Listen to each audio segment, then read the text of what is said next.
শালিক বাংলাদেশের সুপরিচিত একটি পাখি। খুব সহজেই এ পাখিকে পোষ মানানো যায়। মোহাম্মদ রুবেল হোসেন পেশায় একজন ব্যবসায়ী।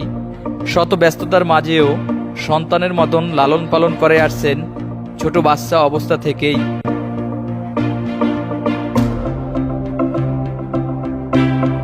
মোবাইলে গান দেখা, পরিবারের সদস্যদের নাম ধরে ডাকা, দোকান পাহারা দেওয়া, চা খাওয়া থেকে শুরু করে আরও অনেক কিছু করতে সক্ষম এই বিশেষ পাখিটি।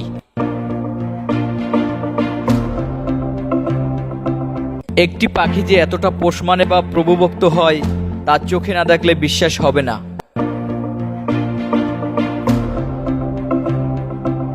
শালিক পাখি আকারে মাঝারি, লেজ খাটো এবং ঠোঁট সোজা, সরু ও কিছুটা লম্বা। এদের পা ও পায়ের পাতা মজবুত, ডানা খাটো এবং গোলাকার থেকে লম্বা ও চোখা।